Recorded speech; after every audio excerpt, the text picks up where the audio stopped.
आदाब नाजरीन, programme good news जज्बा इंडिया में आपका इस्तकबाल, आपका खैर मकदम।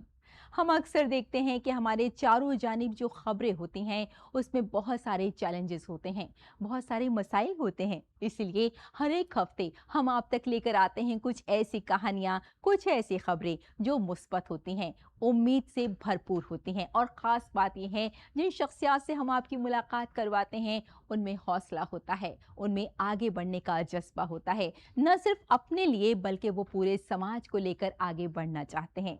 यानी ये कहा जा सकता है कि विकसित भारत की एक खास मिसाल हम करने की कोशिश करते हैं प्रोग्राम गुड न्यूज़ जज्बा इंडिया में।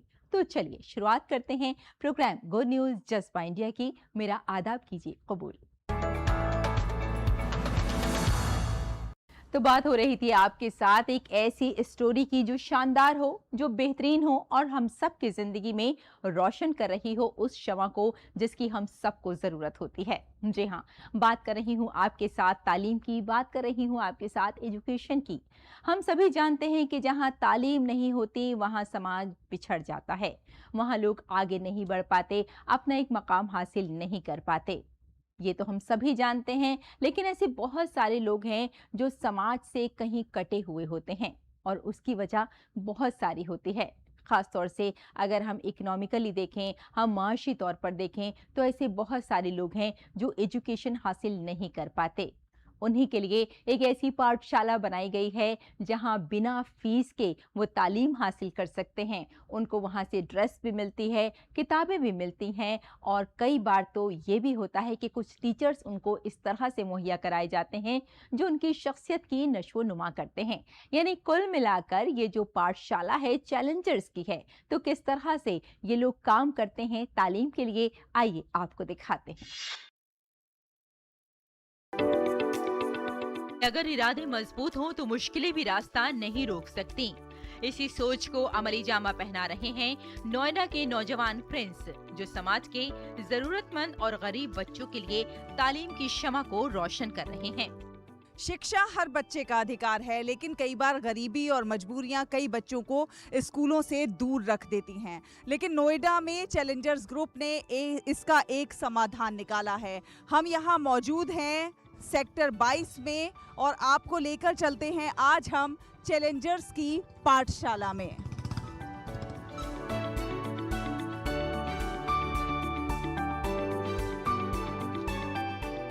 चैलेंजर्स की पाठशाला में बच्चों को मुफ्त तालीम, रहनुमाई और शख्सियत की नशोनुमा के मौके फराहम किए जाते हैं, जो मुआशी या समाजी वजूहात की वजह से मेयारी तालीम से महरूम हैं। बच्चे जो हैं नई नई चीज़ें सीख रहे हैं, आर्ट्स बनाते हैं, क्राफ्ट बनाते हैं, क्रोशिया सीखते हैं, सिलाई, कंप्यूटर, बहुत सारी चीज़ें हम सीख रहे हैं। योगा क्लासेस भी होती हैं। तो बच्चे मतलब जहाँ पे हम कुछ नहीं कर सकते थे वहाँ पे बच्चों ने बहुत कुछ सीख लिया है। माहिरीन तालीम के साथ साथ नज़्म व ज़ब्त, खुद एतमादी और जिंदगी की अक़दार पर भी खुसूसी तवज्जो दी जाती है, ताकि बच्चे मुस्तक़बिल के चैलेंजेस का मुकाबला ताकत के साथ कर सकें।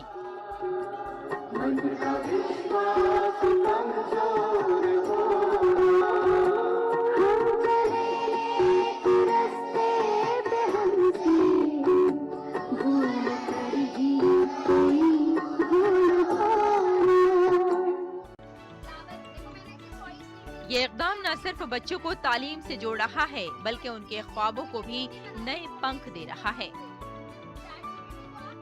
यहाँ पे मुझे बहुत अच्छा लगता है। यहाँ पे ड्राइंग करवाते हैं, मतलब कंप्यूटर, डांस, सब कुछ होता है यहाँ पर। स्कूल से मुंसलिक बच्चे बाकायदगी से पढ़ रहे हैं और बहुत से लोगों ने अपनी तालीमी कारकर्दगी में नुमाया बेहतरी भी देखी है। प्रिंस का बच्चों को तालीम फराहम करने का सफर इतना भी आसान नहीं था। कभी दरख्त के नीचे पढ़ाया, कभी फ्लाईओवर्स के नीचे, कभी इलाकों में, कभी टीन शेड के नीचे और कई बार तो गंदे नालों के करीब भी। इस काम के लिए उन्हें पैसों की जरूरत थी, इसलिए उन्होंने सब्जी बेचने से लेकर स्ट्रीट ड्रामों में परफॉर्म करने तक सब कुछ किया। कमाई हुई रकम से उन्होंने बच्चों के लिए तालीमी सामान खरीदा। धीरे धीरे लोगों ने इस तालीमी मुहिम में बच्चों के लिए बोर्ड और खाना मुहैया करना शुरू कर दिया और ये मुहिम फलने फूलने लगी। हम लोग जहाँ स्लम्स में जाया करते थे बच्चों को पढ़ाने के लिए, तो वहाँ हम देखते थे कि बच्चों के पास शेड नहीं है, गर्मी है, कई बार जो है बारिश आ जाना, कोई तूफान आ जाना, तो बच्चों के पास प्रॉपर बैठने का क्लासरूम नहीं था और उनको एक एटमॉस्फेयर वो क्लासरूम वाला नहीं मिल पाता। लाइट चली जाना, ये सब चीज़ें। और कहीं ना कहीं हमारा जो फोर्स था बच्चों के लिए कि उनको डिजिटली हम जोड़ पाए। अगरचे बहुत से बच्चों के लिए स्कूल तक रसाई एक ख्वाब था, लेकिन नोएडा के प्रिंस ने उनके लिए स्कूल लाने का फैसला लिया। उन्होंने महसूस किया कि बहुत से बच्चे काम, फासले या फिर खानदानी हालात की वजह से बाकायदगी से स्कूल नहीं जा सकते।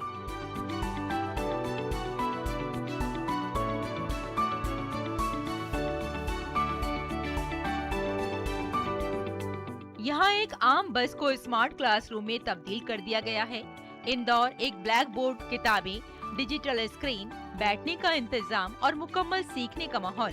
अब ये बस नोएडा और आसपास की कच्ची आबादियों तक पहुंचती है, जहां बच्चों के लिए क्लासेस का इनाकाद किया जाता है।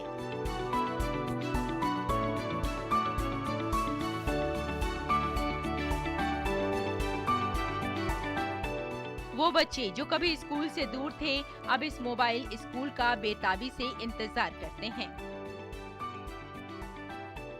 वही है कि हम लोगों का एक मन था कि हम ऐसी चीज़ें रेडी करें, तो एक कॉर्पोरेट ने आके हम लोगों को हमने एक प्रपोजल बताया कि ऐसा ऐसा इस स्लम्स में जाकर हम ऐसे बच्चों को भी मजबूत कर सकते हैं। ये भी हमारे समाज देश का हिस्सा है। ये स्कूल न सिर्फ हिंदी, अंग्रेजी और रियाजी सिखाता है, बल्कि बच्चों को कंप्यूटर की तालीम, उमूमी इल्म, शख्सियत की नशोनुमा और जिंदगी की महारतें भी फराहम करता है। बहुत से नौजवान रजाकार भी इस इक़दाम में शामिल हुए हैं, बच्चों को पढ़ाने के लिए अपना वक्त निकालते हैं। कम्युनिटी की हिमायत में भी मुसलसल इजाफा हो रहा है। अब हम आ गए हैं नोएडा के सेक्टर 23 में और आप मेरे पीछे ये बस देख रहे हैं। ये बस कोई आम बस नहीं है, बल्कि ये बहुत खास है क्योंकि यहाँ पर पढ़ाई हो रही है। जी हाँ, ये है पाठशाला ऑन व्हील्स। ये है चैलेंजर्स ग्रुप की अनोखी पहल। कैसे यहाँ पर पढ़ाई हो रही है और कैसे ये बस डिजिटली लैस है, कैसे यहाँ पर बच्चे डिजिटली पढ़ाई कर रहे हैं, आइए जानते हैं। उन बच्चों तक इस बस के थ्रू पहुंच पा रहे हैं जो स्लम्स में रहते हैं और ऐसी जगहों पे रहते हैं जहाँ पे स्कूल में जाना उनके लिए पॉसिबल नहीं हो पाता है। तो ये बस उनके लिए वहाँ पर जाती है, उन्हें पढ़ाती है, उन्हें एक्स्ट्रा करिकुलर क्लासेस देती है। ये इक़दाम सिर्फ तालीम तक महदूद नहीं है, बल्कि ये बच्चों को, जिनके लिए स्कूल तक रसाई एक बड़ा चैलेंज था, मरकजी धारा से उन्हें जोड़ने की कोशिश है। एक छोटी सी कोशिश ने सैकड़ों बच्चों की जिंदगियों में नुमायां तब्दीली लाई है। यही वजह है कि ये स्कूल उम्मीद की एक नई मिसाल कायम करते हुए स्कूल ऑन व्हील्स बन चुका है। अगर तालीम बच्चों तक नहीं पहुंच रही है, तो तालीम खुद उन तक पहुंचनी चाहिए। नोएडा के प्रिंस ने इस विजन को हकीकत में बदल दिया। उनका स्कूल बच्चों के लिए उम्मीद की एक नई किरण है, जिनके ख्वाब कभी गुर्बत और हालात की वजह से चकनाचूर हो गए थे। ये कहानी जाहिर करती है कि तब्दीली वसी वसाइल से शुरू नहीं होती, बल्कि मजबूत इरादों से होती है। नोएडा के प्रिंस की पहल ये साबित करती है कि मुस्बत सोच के साथ तालीम की रोशनी हर उस बच्चे तक पहुंच सकती है जिसे उसकी सबसे ज्यादा जरूरत है। एक चलती फिरती पाठशाला जो कि बाधाओं को तोड़ रही है और सपनों को हकीकत बना रही है। ये वो बच्चे हैं जो किन्हीं कारणों से स्कूल तक नहीं पहुंच सकते थे, लेकिन ये बस उनके पास पहुंच रही है और उनको शिक्षा का अधिकार मुहैया करा रही है। आज ये बच्चे डिजिटली शिक्षा से लैस हो रहे हैं। कैमरा पर्सन विश्व बंधु के साथ मैं शहला निगार, नोएडा से गुड न्यूज जज्बा इंडिया के लिए। आइए अब आपकी मुलाकात करवाते हैं एक ऐसे बच्चे से जिसके लिए कहा जा सकता है कि दिन के वक्त जुगनू को पकड़ने की जिद करें। बच्चे हमारे अहद के चालाक हो गए हैं। जी हाँ, ये बच्चा है हितेन गौतम। आपको हम यहाँ ज़रूर बताना चाहेंगे कि हितेन गौतम बहुत कम उम्र से ही इख्तरा की जानिब माइल हो गए थे। ऐसे बहुत सारी उन्होंने चीज़ें बना डाली हैं जिसे लोग समझ रहे थे कि शायद मुश्किल होगा, लेकिन हितेन ने ये काम बहुत आसानी से कर दिखाया। इसीलिए आज हितेन के बारे में लोग एक अलग ही सोच रखते हैं कि बच्चे बहुत कुछ कर सकते हैं। ज़रूरत उन्हें होती है एक ख़ास नशोनुमा की, ज़रूरत उनको होती है एक ऐसे रास्ते की, एक ऐसे हमसफ़र की, एक ऐसे टीचर की जो उन्हें उनकी मंजिल तक पहुंचा सके। और हितेन ने वो कर दिखाया है बहुत कम उम्र में, जहां बच्चे सोच भी नहीं पाते कि आखिर उनकी ज़िंदगी का मकसद क्या है। लेकिन हितेन थोड़ा सा अलग हटकर काम कर रहे हैं। तो हितेन ने क्या कुछ किया है खास, आइए आपको दिखाते हैं।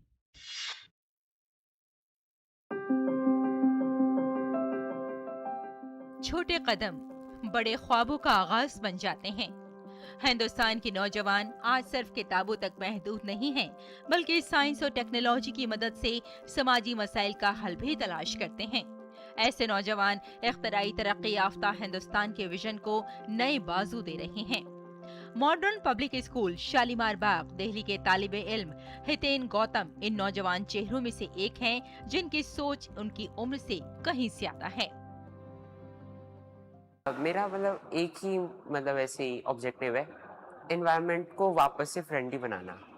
सो लाइक रिसेंटली जो भी काफ़ी सारी चीज़ें हो रही है उनको लाइक और रिवर्स करना। सो मैंने सबसे पहला अपना प्रोजेक्ट बनाया था वो सोशल डिस्टेंसिंग डिवाइस, जो लाइक सोशल डिस्टेंसिंग में हेल्प करता है।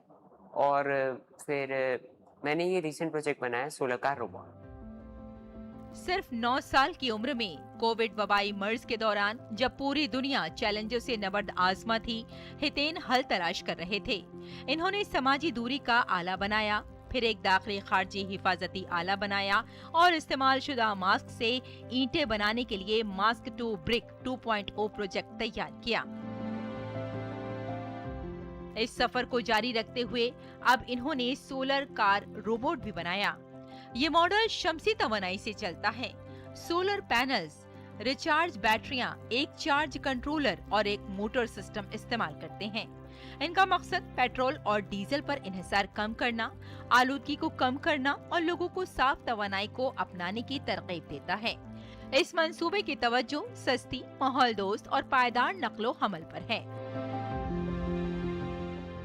सोलर पैनल है जिसपे लाइक फोटोवोल्टिक सेल्स है जो कि सन से आने वाली सोलर एनर्जी में को कन्वर्ट करने में हेल्प करते हैं इनटू इलेक्ट्रिकल एनर्जी। सो अब ये इलेक्ट्रिकल एनर्जी जाती है इसमें बैटरी पैक में, जो कि रिसाइक्लेबल एंड रिचार्जेबल है। सो ये पावर करते हैं डीसी मोटर्स को और जिससे कार स्टार्ट होती है। सो अगर हम जियोपॉलिटिक्स के हिसाब से देखें, जो ये लाइक वेव चल रही है up down of this like fuel prices, तो फिर हाँ ऑफ कोर्स हेल्प करेगा। कोई भी इख्तरा सिर्फ एक तालिबे इल्म के जरिए नहीं, बल्कि पूरे इकोसिस्टम के जरिए चलती है। पूरे मुल्क में कायम अटल टिंकरिंग लैब्स बच्चों को तजुर्बा करने, नाकाम होने और फिर नए हल तलाश करने का मौका फराहम कर रही है। हितेन बताते हैं कि उनके स्कूल की ATL टीम, असातिज़ा और प्रिंसिपल की रहनुमाई ने उनके ख्यालात को हकीकी मॉडल में तब्दील करने में अहम किरदार अदा किया है। हर बच्चे को एक स्कूल को उसका फ़र्ज़ बनता है कि हर बच्चे को एक प्लेटफॉर्म दे जहाँ पे वो आइडिएट कर सके, जहाँ पे वो इनोवेट कर सके और इस तरह के प्रोजेक्ट्स बच्चे लेके आएँ। तो एजुकेशन का फोकस अब खाली रोट लर्निंग से हटके इनोवेशन पे जाना चाहिए। आज हितेन की कामयाबियों ने उन्हें कौमी शिनाख्त हासिल कराई है। उनकी इख्तरा को नेशनल साइंस सेंटर नई दिल्ली में पहली पोजीशन हासिल हुई। दिल्ली की वजीर आला रेखा गुप्ता ने भी उनके काम की तारीफ की और उनकी हौसला अफजाई की। लेकिन हितेन के लिए ये मंजिल नहीं, बल्कि आगे बढ़ने की तहरीक है। इसकी न्यू इनोवेशन है सोलर कार रोबोट, जो सोलर एनर्जी को कन्वर्ट करती है इलेक्ट्रिकल एनर्जी में और उसको हम यूज़ कर सकते हैं एज ए ऑल्टरनेटिव पेट्रोल और डीजल का। तो ये बेस्ट सोल्यूशन लगा जो आगे आने वाले फ्यूचर जनरेशन्स को बिना पोल्यूशन के और फ्री ऑफ कॉस्ट एक एनर्जी सोर्स मिल रहा है। हर बड़ी इजाद एक बार एक छोटे से ख्याल के तौर पर शुरू हुई। जब खानदान का एतमाद, स्कूल की मदद, अटल टिंकरिंग लैब्स जैसे इक़दामात और हुकूमत की हौसला अफजाई एक साथ आती है, तो बच्चों के ख्वाब सिर्फ तख्लीकात नहीं होते, ये मुल्क के मुस्तकबिल की नई समत बन जाते हैं। हो सकता है आज स्कूल की लैब में पैदा होने वाला एक छोटा सा ख्याल कल हिंदुस्तान का सबसे बड़ा तकनीकी इनकलाब बन जाए। Bureau report, DD news.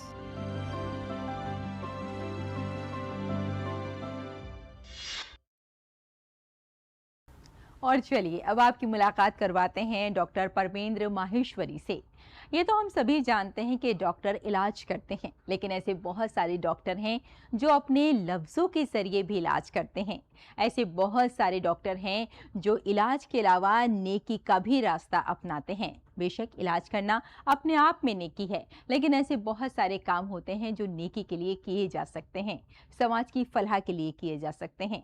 और हमारे ये डॉक्टर कुछ ऐसा ही काम कर रहे हैं। इलाज तो आप करते ही हैं, लेकिन साथ साथ लोगों को जो ख़ास तौर से भूखे होते हैं, जो ख़ास तौर से गरीब होते हैं, उन तक खाना भी पहुंचाने का काम करते हैं। जी हाँ, रोटी बैंक के जरिए गरीब लोगों को खाना पहुंचाया जा सकता है।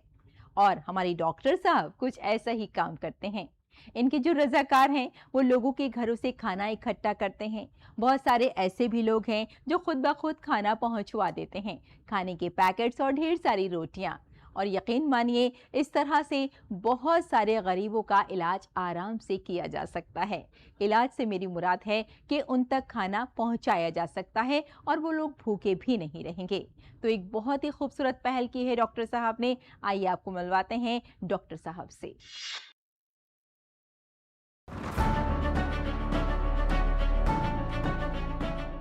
आज की तेज रफ्तार जिंदगी में खबरों की सुर्खियां अक्सर परेशानियों को जन्म देती हैं।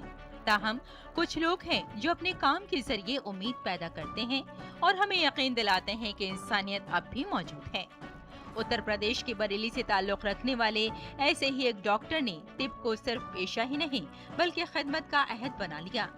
अस्पताल में मरीजों की जान बचाने से लेकर भूखे लोगों तक खाना फराहम करने तक उनका हर इक़दाम मुआशरे को एक नई समत देता है। डॉक्टर परमेंद्र माहेश्वरी से मिलिए, जिनकी कहानी इंसानियत, खिदमत और लगन की एक खूबसूरत कहानी है। डॉक्टर परमेंद्र माहेश्वरी के लिए जो 2000 से तिब की मशक कर रहे हैं, डॉक्टर होना सिर्फ इलाज फराहम करने के बारे में नहीं है, बल्कि जरूरतमंदों की मदद के लिए तैयार रहना है। गुज़िश्ता 25 सालों में वो हजारों मरीजों का इलाज कर चुके हैं, लेकिन उन्होंने न सिर्फ एक मुआलिज बल्कि एक हसास समाजी कारकुन के तौर पर भी खुद को मनवाया है। हाल ही में उनकी इंसानियत की एक मिसाल का सोशल मीडिया पर खूब चर्चा हुआ। डॉक्टर परमेंद्र जो बरेली रेलवे स्टेशन पर एक रिश्तेदार को लेने आए थे, अचानक इत्तला मिली कि एक शख्स गिर गया है। पहुंचने पर उन्होंने दरियाफ्त किया कि इस शख्स को दिल का दौरा पड़ा है। एक लम्हा ज़ाय किए बगैर उन्होंने फौरन CPR शुरू कर दिया। चंद मिनटों की मुसलसल कोशिशों के बाद उस शख्स की सांसें बहाल हो गईं। बर वक्त CPR ने एक कीमती जान बचाई। ये वाकया एक बार फिर साबित करता है कि सही वक्त पर उठाया गया एक कदम किसी की पूरी जिंदगी बचा सकता है। लेकिन डॉक्टर परमेंद्र की खिदमत सिर्फ हंगामी इलाज तक महदूद नहीं। 2015 में उन्होंने और उनके साथियों ने रोटी बैंक शुरू किया। इस इक़दाम के तहत शहर के रिहायशी अपने घरों से इजाफी रोटियां और खाने के पैकेट अतिया करते हैं। रज़ाकार उन्हें जमा करते हैं और जरूरतमंदों में तकसीम करते हैं, जो दिन में 2 वक्त का खाना भी बर्दाश्त करने के लिए जद्दोजहद करते हैं। आज रोटी बैंक सिर्फ भूख मिटाने की मुहिम नहीं बल्कि समाजी इंतजाम की एक मिसाल बन गया है। रोटी बैंक में हमारे जो वॉलंटियर्स हैं वो डिफरेंट फैमिलीज से आए हुए फूड को, हर परिवार से 2 रोटियां और एक सब्जी का पैकेट आता है। उस फूड को हम लोग रात के खाने के रूप में, ये प्रत्येक दिन का फ्रेश फूड होता है, उसको हम ऐसे अंडर प्रिविलेज फैमिलीज तक जो बाई चांस किसी वजह से अपने परिवारों को पूरी तरह का भोजन देने में समर्थ नहीं है, वहां तक पहुंचाते हैं ताकि वो लोग रात को भूखे ना सोएं। ये पहल ये पैगाम देती है कि एक छोटी सी मदद भी किसी की जिंदगी में बड़ी तब्दीली ला सकती है। डॉक्टर परमेंद्र का मानना है कि अगर हर कोई अपनी इस्तेताअत के मुताबिक थोड़ा सा वक्त और मुआशरे की मदद करे तो साथ ही ये आराम से कहा जा सकता है कि कोई शख्स भूखा नहीं रहेगा, बल्कि मुश्किल वक्त में किसी भी जरूरतमंद को तन्हा नहीं छोड़ा जाएगा। हम न सिर्फ लोगों को खाना बांट रहे हैं बल्कि हम उनके एक डेली लाइफ का हिस्सा बन रहे हैं। अगर कोई हम तक नहीं पहुंच पा रहा है तो हम उस तक पहुंच जा रहे हैं और हमारे साथ बहुत सारे लोग जुड़ रहे हैं, बहुत सारे यूथ जुड़ रहा है। तो मुझे लगता है कि हम सभी को इसका हिस्सा बनना चाहिए और एक कदम आगे बढ़कर हमें इससे जुड़ना चाहिए। एक तरफ बर वक्त CPR ने एक जान बचाई, दूसरी तरफ रोटी बैंक जो रोजाना बहुत से लोगों को खाना खिला रहा है। डॉक्टर प्रमेंद्र की कहानी ये जाहिर करती है कि हकीकी शनाख्त सिर्फ पेशे पर नहीं बनती बल्कि समाजी जिम्मेदारी को निभाने से होती है। ये है गुड न्यूज, जहां खिदमत सबसे बड़ी पहचान है। Bureau report, DT news.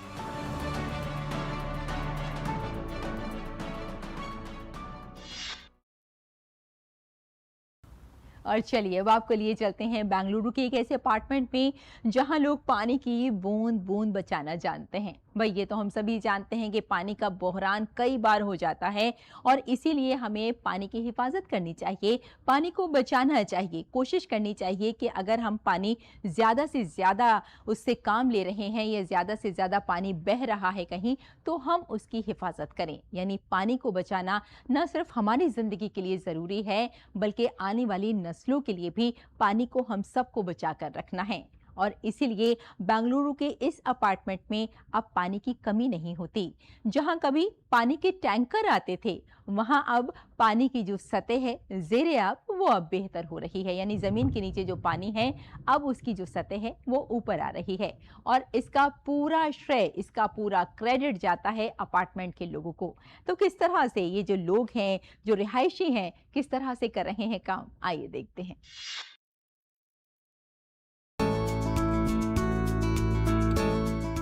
Bengaluru के येलहंका में सेंचुरी सरस अपार्टमेंट्स 128 खानदानों का घर है, लेकिन इस मुआशरे की सबसे नुमाया खुसूसियत पानी के हर कतरे को बचाने का अज़्म है। आज अपार्टमेंट सालाना लाखों लीटर पानी की बचत कर रहा है और अपने ज़ेरे ज़मीन पानी की सतह को मुसलसल बेहतर कर रहा है। तकरीबन 1 एकड़ के रकबे पर फैले इस रिहायशी कॉम्प्लेक्स में 128 फ्लैट्स हैं, जिनमें तकरीबन 350 अफराद रिहाइश पजीर हैं। काबिले जिक्र बात यह है कि पानी की फरहमी का कोई सरकारी निजाम नहीं है। 2015 से अपार्टमेंट बुनियादी तौर पर बोरवेल पर इन्हिसार करता था और टैंकर का पानी खरीदता है। ताहम पानी के बहरान की रोशनी में मकीनों ने पानी के तहफ़्फ़ुज़ की जानिब एक बड़ा कदम उठाया। एरेटर्स में क्या होता है कि एयर प्रेशर देके कंजम्पशन कम होता है, so the number of litres which you are getting for 1 minute it is less in the case of water aerators. इसलिए हम लोग सबको यही रिक्वेस्ट करता हूं कि बेंगलुरु में एरेटर्स लगाने से 15% वाटर सेविंग हो सकता है। अपार्टमेंट मैनेजमेंट ने कम इस्तेमाल, रिसाइकिल करें और दोबारा इस्तेमाल करें के उसूल को अपनाया। इसके लिए कई इक़दामात शुरू किए गए, जिनमें बारिश के पानी की ज़ख़ीरा अंदोज़ी, ज़मीनी पानी को रिचार्ज करना, सीवरेज ट्रीटमेंट और ट्रीट शुदा पानी का दोबारा इस्तेमाल करना है। मकसद सिर्फ पानी को बचाना नहीं था बल्कि पूरे अपार्टमेंट को पानी की फराहमी करना था। सेंचुरी सरस अपार्टमेंट में पानी बचाने के लिए एरिएटर्स एक बहुत ही आसान लेकिन मौसर तरीका है। 2019 में तमाम फ्लैटों में एरिएटर्स नस्ब किए गए, जिससे रोजाना पानी की खपत 45 किलोलीटर से कम करके 38 किलोलीटर हो गई। इससे रोजाना तकरीबन 7000 लीटर पानी की बचत होती है। एरिएटर्स पानी के बहाव को इसमें हवा मिलाकर कंट्रोल करते हैं। ये पानी की खपत को कम करता है जबकि पानी के उसी दबाव को बरकरार रखता है। इन छोटे आलात के नतीजे में 10 से 15% पानी की बचत होती है। अभी इधर 128 फ्लैट है, पूरा इसमें यूसेज होने वाला पानी एक टैंक में स्टोरेज होता है। फिर इसमें से हम लोग शिफ्ट करके एयरेशन टैंक में शिफ्ट करते हैं। इसमें बैक्टीरिया पूरा सेटलिंग होकर फिर 3 घंटा एयर चलने के बाद में ऑफ करते हैं। इसमें 45 मिनट सेटलिंग होता है। फिर हम लोग एक्टिव सैंड फिल्टर और एक्टिव कार्बन फिल्टर में फिल्टर करके बाद में फाइनल ट्रीटेड फाइनल टैंक को शिफ्टिंग करता है। यहाँ बारिश का पानी बड़े पैमाने पर जमा किया जाता है। बारिश का पानी 7 रिचार्ज कुओं और एक खुले कुएं के जरिए जमीन में जमा किया जाता है, जिससे ज़ेरे जमीन पानी की सतह मुसलसल बेहतर हो रही है। पानी के तहफ़्फ़ुज़ का सबसे बड़ा हथियार सीवरेज ट्रीटमेंट प्लांट है। यहाँ रोजाना पानी को ट्रीट करके दोबारा इस्तेमाल किया जाता है। इससे मीठे पानी की जरूरत में नुमाया कमी आती है। आज मुल्क भर में बहुत से अपार्टमेंट्स सीवरेज ट्रीटमेंट और दोबारा इस्तेमाल के जरिए पानी के तहफ्फुज़ के लिए काम कर रहे हैं। एज अ रेसिडेंट हमें वाटर की नीड है एंड हमें हर वक्त 24 घंटे 7 दिन बहुत अच्छे से पानी मिलता है। ऑलमोस्ट 8 to 9 ईयर्स हो गया है, मुझे कभी इस रिलेटेड कोई प्रॉब्लम भी फेस नहीं हुआ है। इस्तेमाल शुदा पानी का तकरीबन 50% फ्लशिंग, बागबानी और सफाई के लिए इस्तेमाल होता है। इससे हर साल लाखों लीटर मीठे पानी की बचत होती है। अपार्टमेंट के मकीन भी इन कोशिशों से बहुत खुश हैं। उनका कहना है कि उन्हें गुज़िश्ता 7-8 सालों में पानी की कमी का सामना नहीं करना पड़ा और ये इज्तिमाई कोशिशों का नतीजा है। 10 साल से हम लोगों ने कभी भी पानी बाहर से नहीं लिया है।